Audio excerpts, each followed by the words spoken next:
اور بعض ان کے ذرائع، بعض چینل یہ کہہ رہے ہیں جی کہ داؤد ابراہیم مر گیا ہے، اور بعض ذرائع کہہ رہے ہیں کہ اس کی حالت خراب ہے، اسے ہسپتال میں داخل کرا دیا گیا۔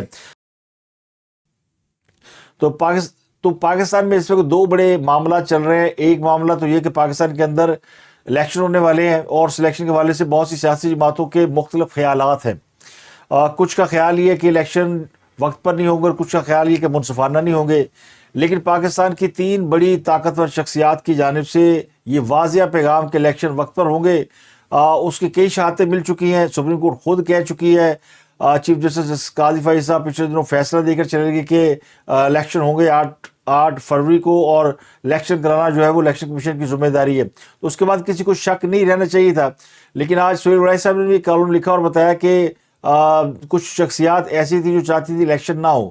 انہوں نے اپنے کالم میں ذکر کیا کہ دو طاقتور لوگ تو اس بات پر کمیٹڈ تھے کہ الیکشن ہو، وہ آرمی چیف اور ڈی جی ISI کی طرف اشارہ کیا۔ اس کے بعد انہوں نے چیف جسٹس کا بھی ذکر کیا کہ وہ بھی چاہتے ہیں کہ الیکشن وقت پر ہوں۔ تو جب اتنی بڑی طاقتیں یہ چاہتی ہوں کہ الیکشن وقت پر ہوں، تو پھر اس کے بارے میں ابہام کیوں پیدا کیا جا رہا ہے؟ تو ابہام پیدا کرنے والے وہی لوگ ہیں جو الیکشن میں جانے سے ڈر رہے ہیں، اور جو اس بات کا اعتراف کر چکے ہیں کہ وہ اب نہ الیکشن کمپین چلا سکتے ہیں، نہ کھلے عام جلسے کر سکتے ہیں۔ کل ہم نے ایک جلسہ دیکھا، اور وہ جلسہ اس کا تذکرہ میں نے کیا، لیکن چونکہ اس کے بعد بھی جلسہ جاری رہا تو میں اس کے اوپر کوئی بات کر نہیں سکا، لیکن وہ جلسہ دیکھ کے مجھے ابھی تک جو ہے نا سمجھ لیں کہ میں صدمے میں ہوں۔ مجھے سمجھ نہیں آئی، اور میں وہ الفاظ ڈھونڈ رہا ہوں کہ کس طریقے سے میں اسے بیان کروں کہ پاکستان کی ایک بڑی سیاسی جماعت نے کس طرح اپنے لوگوں کو دہشت گردوں کی، گنڈوں کی اور موالیوں کے صف میں کھڑا کر دیا۔ ورچوئل جلسہ کر لیا، اب ورچوئل الیکشن کرائیں گے، ورچوئل پرائم منسٹر بھی لے آئیں گے۔ تو میں تو خاص آپ کو سوشل میڈیا کا پرائم منسٹر مان چکا ہوں، اور اس جلسے میں تحریک انصاف کو کتنی کامیابی ملی ہے، نہیں ملی، اس بات کو اگر ایک طرف رکھیں، کیونکہ اس کا فیصلہ خود تحریک انصاف والے کر لیں۔ اگر ہم کہیں گے تو شکایت ہوگی۔ آج تحریک انصاف نے دعویٰ بھی کیا کہ 40 لاکھ لوگوں نے اس آن لائن جلسے کو دیکھا، وہ اس کے ساتھ انگیج رہے، ہک اپ رہے، تو چلے مان لیتے ہیں ان کی بات۔ اور ساتھ ہی ایک اور خبر آج الیکشن کمیشن کی طرف سے بھی آئی، اور وہ خبر یہ تھی کہ ملک میں جو مجموعی ووٹر ہیں ان کی تعداد 12 کروڑ ہے۔ تو اگر آپ 4 ملین لوگوں کو بھی مان لیں کہ وہ اس جلسے میں اٹیچ تھے، تو جو باقی کے لوگ ہیں ان کی تعداد پھر بنتی ہے 11 کروڑ اور 60 لاکھ۔ تو یہ پھر پی ٹی آئی کے ساتھ نہیں ہے، تو 4 ملین کا ساتھ ہونا بھی پی ٹی آئی کے لیے کوئی کامیابی کی بات نہیں۔ جو آزاد ذرائع ہیں اور جنہوں نے وٹنس کیا، دیکھا ہے، وہ اس کو سیکنڈ نہیں کرتے، لیکن میں کہتا ہوں کہ میں مان لیتا ہوں کہ 40 سال لوگوں نے جلسہ دیکھا۔ پی ٹی آئی کے جو لوگ تھے انہوں نے بوٹس مارے یا بائٹس مارے، کیونکہ اس کے اوپر بحث چل رہی ہے، لیکن میں اس پہ بات کرتا ہوں۔ لیکن جو الیکشن کمیشن کی رپورٹ ہے اس میں مرد ووٹر کا تناسب 53.87% ہے، اور خواتین ووٹر کی تعداد 46.13% ہے۔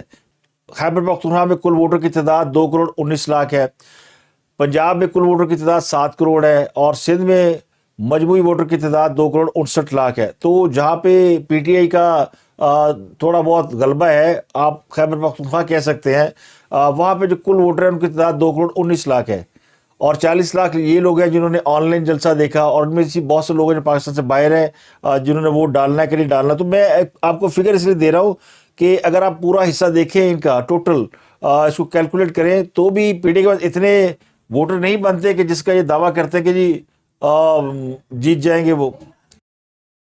تو پی ٹی آئی نے جو دعویٰ کیا کہ چونکہ انٹرنیٹ سلو تھا، ڈاؤن تھا، اس میں کوئی شک نہیں، سروس سلو تھی، تو اگر سروس پوری ہوتی تو ہو سکتا ہے 40 لاکھ کی بجائے یہ 4 کروڑ ہوتے، یہ کوئی بڑی بات نہیں ہے۔ لیکن اب جو انہوں نے یہ 4 ملین بھی ظاہر کرنے کے لیے پیچھے جو بوٹس چلائے، بوٹس ہوتے ہیں مصنوعی جو ان کو ملتے ہیں ویورشپ، وہ بھی اس کی بھی ویڈیو سامنے آ چکی ہے کہ کس طرح انہوں نے جال سازی کی۔ ورچوئل آن لائن جلسے میں انہیں مجبوراً بوٹس کا استعمال کرنا پڑا۔ السلام علیکم جبران بھائی، یہاں سے ہم نے یہ بوٹس ایکٹیو کر دیے ہیں 25,000، یہ آپ دیکھ سکتے ہیں، کامنٹس بھی آ رہے ہیں بوٹس کے، اور یہ بالکل صحیح چل رہا ہے، اور فیصل آباد سے بھی 15,000 آ رہے ہیں، اور کراچی سے 50,000 آ رہے ہیں. فائبر والے کو بھی ہم نے بول دیا ہے, بہترین کام چل رہا ہے, یہ کامنٹس بھی آ رہے ہیں اور ویوز بھی آ رہے ہیں, بہترین چل رہا ہے. اب یہ جس میں جو جتنے لوگ شریک ہوئے, اگر آپ جلسے میں دیکھیں جن لوگوں نے خطاب کیا, زلفی بخاری, حماد اظہر, زرتاج گل, اعظم سواتی, مونو سلائی, شہباز گل, عمر ایوب, علی امین گنڈا پور, ان سب کی شکلیں آپ دیکھیں اور ان کے آپ حالات و واقعات کو اگر آپ سنیں, یہ سارے جو ہے وہ کہیں نہ کہیں چھپے ہوئے. چھپے کیوں ہوئے ہیں؟ چھپے اس لیے ہوئے ہیں کہ جی پولیس پھاڑ لے گی. وہ ان سب لوگوں کو دیکھ کے تو یہ لگتا ہے یوں ہے کہ یہ مفروروں اور اشتہاریوں کا ایک اجتماع تھا, ایک گیدرنگ تھی, ایک پلان کے ذریعے عمران خان صاحب نے ان سب کو اپنے لوگوں کے سامنے بٹھایا. چلے پتہ چل گیا کہ سارے زندہ ہے, اچھا ہے, ان میں سے کوئی ایسا نہیں جس کے اوپر سوال کیا جا سکے کہ وہ دنیا میں نہیں ہے.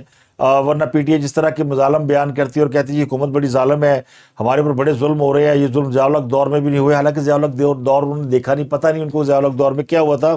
جن لوگوں نے وہ سزائیں بھگتی ہیں وہ تو آج اس دنیا میں بھی نہیں رہے, جنہوں نے ضیاء الحق کے وہ عقوبت خانے سہے ہوئے ہیں. تو بہرحال انہوں نے حکومت کو اور اسٹیبلشمنٹ کو ایک ظالم کے طور پر پیش کر رکھا ہے. عمران خان کا بیانیہ یہی ہے نا کہ وہ وکٹم کارڈ کھیل رہے ہیں. تو اب جو لوگ غائب یا مفروری کاٹ رہے تھے ان کے بارے میں یہ تو پتہ چل گیا کہ وہ سارے زندہ ہیں, بلکہ وہ جنگلوں اور بیابانوں میں چھپتے پھر رہے ہیں. اب سوال یہ کہ انہیں چھپنے کی, بھاگنے کی ضرورت کیا ہے؟ کیا یہ دہشت گرد ہیں؟ کیا یہ کوئی جرائم پیشہ لوگ ہیں؟ اگر دہشت گرد نہیں ہے تو چھپنے اور بھاگنے کی ضرورت کیا ہے؟ اگر وہ سیاسی جماعت ہے تو سیاسی طریقے سے گرفتاریاں دیں. اب چاہے الزام صحیح ہو جھوٹ ہو, جو سیاسی لوگ ہوتے ہیں وہ جیلوں میں جاتے ہیں اور لوگوں کو پتہ ہوتا ہے کہ سیاسی مقدمات میں انہیں گرفتار کیا گیا, یہ جیل گئے. اور اگر آپ اڈیالہ جیل میں جائیں یا اٹک جیل میں جائیں تو بڑا اچھا منجی بسترا ملتا ہے. باقی جیلوں میں بھی کافی سہولیات ہیں, ہیٹر بھی مل جاتا ہے. تو سردی میں جنگلوں اور بیابانوں میں رات کاٹنے کی بجائے جیلوں میں جا کے رہو. اب جو لوگ جیلوں میں بند ہیں, اعجاز چودھری, محمود رشید, یاسمین راشد, عمر چیمہ, یہ بھی تو سیاسی لوگ ہیں, یہ بھی جیلیں کاٹ رہے ہیں, انہوں نے گرفتاریاں دی ہوئی ہیں. عمران خان خود سیاسی قیدی ہیں, یعنی انہوں نے وہ بھی جیل میں بند ہے, ابھی تک 9 مئی ان کے اوپر شروع نہیں ہوا. تو باقی کے جو معاملات ہیں ان کو دیکھا جائے تو وہ پولیٹیکل معاملات ہیں. اور اس کے علاوہ شاہ محمود قریشی, فواد چودھری اور پرویز الہی یہ بھی جیلوں میں بند ہیں. تو یہ جو بھاگے ہوئے لوگ تھے, اعظم سواتی, حماد اظہر, یہ سارے لوگ, یہ ان کو کیا پرابلم ہے؟ عمران خان اگر جیل میں تکلیفیں کاٹ سکتا ہے تو یہ کوئی سونے کے بنے ہوئے ہیں کہ یہ جیل میں نہیں کاٹ سکتے؟ ہم ڈٹ کر مقابلہ کریں گے. کمل شوزف فرام بارسلونا, ہم مرتے دم تک لڑیں گے. شہباز گل فرام امریکہ, ہم اس جہاد میں جان دے دیں گے. Hammad Azhar from Madrid Spain, ہم جان لڑا دیں گے. فرام ویلنسیا, بلکہ یہ بھی اسپین میں ہی ہیں. ہم میدان میں ڈٹ گئے ہیں. شہزاد اکبر یہ لندن بیٹھے ہوئے ہیں, ہم جان قربان کرنے سے گریز نہیں کریں گے. فرا گوگی فرام اٹلی, اور اس کے علاوہ اور بھی لوگ, بہت سارے لوگ جو کہ کہیں نہ کہیں, اعظم سواتی فرام جنگل بیابان اور پتہ نہیں پہاڑوں میں چھپے ہوئے ہیں. اس طرح زرتاج گل نامعلوم مقام پر رپوش ہے. تو ان سب کو چھپنے رپوش ہونے کی ضرورت کیا ہے؟ سیاسی قیدی ہے, سیاسی طور پر آئیں, گرفتاریاں دیں. زیادہ مقدمات ہوں گے تو مقدمات آپ کو الیکشن لڑنے سے نہیں روک سکتے. آپ الیکشن لڑ سکتے ہیں جیل میں بیٹھ کر. وہ قاسم سوری, اس نے داڑھی رکھی ہوئی تھی, اب اس نے داڑھی کھٹوا دی ہے تاکہ اسے کو پہچان نہ سکے. گنڈا پور اس نے بال ہی کٹوا دی ہیں. تو اعظم سواتی اس کی شیپ بڑی ہوئی ہے. میں جنگل بیابان میں رہتا ہوں. جس کی پاداشت میں آج 7 مہینے سے میں اپنے ریزے سے علاوہ جنگلوں میں اس عمر کے اندر, اس سردی کے اندر, بچوں سے, خاندان سے, اپنے پرائے سے بہت دور, اپنے ملک کے لیے اور اپنے خان کے لیے خدا کے فضل سے کھڑا ہوں. لگتا یوں ہے کہ عمران خان نے ان سب کو, جو یہ پڑھے لکھے لوگ تھے, ان کو دہشت گرد بنا دیا. جس طرح کراچی میں بڑے بھائی نے, الطاف بھائی نے, مہاجروں کو اس لائن پر لگا دیا کہ ان کی 2 نسلیں قربان کر دی گئیں. یو پی سی پی کے, لکھنؤ کے, دلی کے, آگرہ کے پڑھے لکھے لوگ, ان کی اولادوں کو انہوں نے آزادی حاصل کرنے پہ لگا دیا. میں کون سی آزادی؟ بڑے بوڑھے انڈیا سے آزاد ہو کر پاکستان آئے تھے, یا ان کو لگا دیا گیا کہ ہمیں اور آزادی چاہیے؟ اور انہیں بھی ایک کلٹ لیڈر نے ورگلایا. نوجوان نسل ایک نہیں 2 نسلیں الطاف حسین کے دور میں برباد ہوئی ہیں. بے شک کسی کو یہ اچھا لگے یا برا لگے، لیکن یہ ہوا ہے. بانیان پاکستان کی اولادوں کو دہشت گرد قرار دلا دیا گیا. اور یہ کرنے والے کون تھے؟ وہ آج لندن میں بیٹھے ہیں. تو مہاجر بچوں کے ذریعے ریاست کے خلاف جو فتنہ برپا کیا گیا، اس کا نتیجہ کیا نکلنا تھا؟ لاشیں گرنی تھی. اور ان کا قصور یہ تھا کہ وہ ایک لیڈر کے ورگلانے میں آگے تھے. تو اب بھی ایک اور نسل ہے، ایک اور پارٹی ہے، وہ بھی اس راستے پہ لگی ہوئی ہے. تو مہاجر ماؤں کو تو سمجھ آ گئی ہوگی جنہوں نے اپنے بچے گوا دیے اور 2 نسلیں ان کی قبرستان میں جاس ہوئی اور ان کے ہاتھ کچھ نہیں آیا. لیکن ایک چیپٹر کلوز ہوا اور دوسرا آج ہمارے سامنے آ گیا. میں اس لیے رنجیدہ ہوں، میں اس لیے دکھی دل سے کہہ رہا ہوں کہ مجھے سخت افسوس ہے کہ پڑھے لکھے نوجوان، یہ دونوں جماعتیں اس ایکسٹریم لیول پر چلی گئی ہیں کہ ان کے لوگ جو ہیں وہ دہشت گردی کے رینج میں آ گئے ہیں. آج چیئرمین پی ٹی آئی گوہر خان بھی انٹرویو دے رہے تھے حامد خان کو، کہنے لگے کہ ہمارے لوگ تو بھاگے ہوئے ہیں اور وہ جمعہ نہیں پڑھ سکتے تھے. بھائی جیل جائے نا، جمعہ بھی پڑھے. کیا قیامت آ جائے گی کہ اگر آپ سیاسی طور پر قید کاٹیں گے؟ سیاسی قیدی پہ کوئی ٹارچر نہیں ہوتا. عمران خان پہ کون سا ٹارچر ہو رہا ہے؟ جو بھاگتا ہے، جو مفرور کاٹتا ہے، جس کے پیچھے پولیس بھاگتی ہے. اب آپ بھاگیں گے، آپ کے بہنوں بھائیوں بچوں کو پولیس تنگ کرے گی، روز پوچھے گی جا کے. حضرت تاج گل کہتی ہے نا ہمارا گھر برباد ہو گیا جی ڈیرہ غازی خان میں، وہاں پہ تو پولیس روز چلی جاتی. مجھے 7 مہینے سے زیادہ ہو گئے انڈر گراؤنڈ رہنے کے بعد. ہر طرح کی FIR ہے میرے اوپر. اور ڈیرہ غازی خان جو ہے وہ میرا گھر بالکل اجڑ چکا ہے. ہر روز پولیس جو ہے وہ لاتے مارتے ہوئے دروازے کھول کے آ جاتی ہے. تو بھائی گرفتاری دے دو، اپنے بہن بھائیوں کو اس مصیبت سے بچاؤ. لیکن اتنی ہمت کہاں سے لائی؟ یہ ٹکر کے لوگ ہیں، یہ ٹکر کے نہیں، یہ ٹکڑوں پر پڑنے والے لوگ ہیں. انہوں نے خود بھی اپنے آپ کو خراب کیا ہے اور اپنی فیملیز کو بھی خراب کر رہے ہیں، اپنی آنے والی نسلوں کو بھی خراب کر رہے ہیں. سیاست کی لڑائی لڑے، دے گرفتاریاں. پی ٹی آئی کو چاہیے کہ جیل بھرو تحریک چلائے. چاہیے تو ان کو بہت پہلے تھا، چلائی بھی تھی لیکن کوئی آیا نہیں. زرتاج گل صاحبہ اگر بھاگی ہوئی تو پولیس کا تو کام ہی ایسا ہے. پولیس کو تو کوئی کام مل جائے، ان کو کہہ دے کہ جناب یہ قانون بن گیا، تو وہ اس کے ساتھ وہ سلوک کرتے ہیں کہ رہے نام اللہ کا. یہ افغانیوں کے ساتھ کیا ہو رہا ہے؟ گورنمنٹ کی پالیسی ہے کہ افغانیوں کو واپس بھیجو. وہ افغانی، پشتون، ہزارے وال سب کو پکڑ لیتے ہیں اور کہتے ہیں ثابت کرو تم افغانی نہیں ہو. وہ بیچارے کاغذات ڈھونڈتے ہیں، لے کر آتے ہیں کہ جی ہم نہیں ہیں، تو ان سے رشوت لے کر انہیں چھوڑا جاتا ہے. ویسے نہیں چھوڑتے. اور جو افغانی نکلتا ہے اس کا مال متاع ہی لوٹ لیا جاتا ہے، کوئی پوچھنے والے نہیں ہیں. بڑی بڑی سیاسی جماعتیں انہوں نے لڑائیاں لڑی ہیں، لوگ جیل گئے ہیں، جیلیں کاٹی ہیں. ان کو دیکھ لیں عمران فاروق صاحب کتنا عرصہ رپوش رہے، کوئی 7-8 سال رپوش رہے.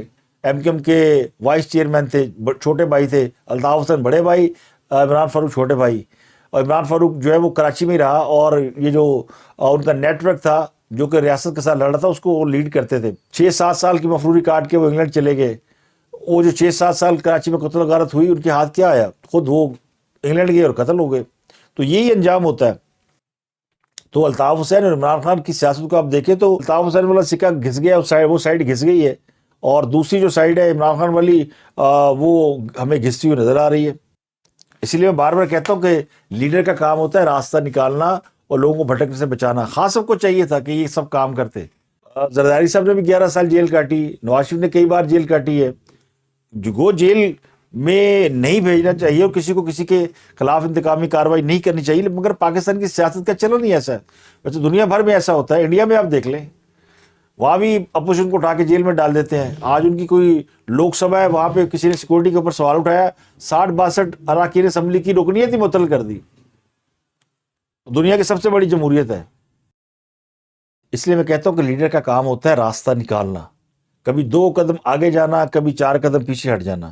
جو لوگ آج نواز شریف کو یہ تانے دے رہے ہیں نا کہ بدل گیا ہے اور وہ لیٹ گیا ہے اور اسٹیبلشمنٹ کا لاڈلا بن گیا ہے، تو ووٹ کو عزتوں کا نعرہ اس نے بیچ دیا ہے.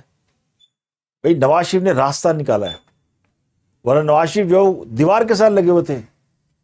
نواز شریف کی جماعت، نواز شریف کے لوگ تو پس رہے تھے، تو انہوں نے راستہ نکال لیا نا، اپنے لوگوں کو بھی سیو کر لیا، خود بھی سیو ہو گئے. اب سیاست ہے تو یہ عقل مندی اور دانش مندی ہے، یہی کام ہوتا ہے. اور سیاست اسی کا نام ہے. سیاست کا جسے کہتے ہیں نا، وہ ہوتا ہے ناممکنات کو ممکنات کر کے دکھانا. سہیل وڑائی صاحب نے ایک کالم لکھا ہے اور انہوں نے لکھا ہے جی کہ جو اداروں کے داد و شمار ہے کہ الیکشن کون جیتے گا اور کیا رپورٹ ہے. انہوں نے لکھا جی کہ مسلم لیگ نون جو ہے وہ 80 سے 90 سیٹیں پنجاب میں لے سکتی ہے آؤٹ آف 141، اگر ووٹر ٹرن آؤٹ شرح اچھی رہی، اور اگر کم ہوئی تو پھر وہ بھی 60 سے 70 سیٹیں لے سکتے ہیں، نوجوان ووٹر جو ہے وہ باہر نکل سکتا ہے۔ اور اس بار جو الیکشن میں جو خدشہ ہے نا، کیونکہ یہ الیکشن اس وقت کافی ڈفرینٹ ہو رہے ہیں، سائلنٹ ووٹر جو ہے، جو کہ عمران خان صاحب کی حمایت کے لیے نہیں نکل رہا، بول نہیں رہا، وہ اچھا بیٹھا ہے الیکشن ہو تو ہم آ کے ووٹ ڈالیں گے اور تبدیلی لے آئیں گے۔ تو یہ بات ویسے جمع خاطر رکھنی چاہیے کہ الیکشن جب بھی ہوں گے یقینی طور پر 8 فروری 2024 کو، تو اس کی اسیسمنٹ اس سے پہلے مکمل طور پر ہو چکی ہوگی۔ یہ کوئی خام خیالی ہوگی کہ جی الیکشن جو ہے وہ بلائنڈ ہوگا، یعنی اس دن پتہ چلے گا کون جیتا کون ہارا، تو میں اس پہ اتفاق نہیں کرتا۔ میری رائے قطر مختلف ہے کہ اگر ایسی کوئی صورتحال ہوئی کہ جس میں یہ لگا کہ پی ٹی آئی جیت سکتی ہے، سویپ کر سکتی ہے، تو الیکشن نہیں ہوں گے۔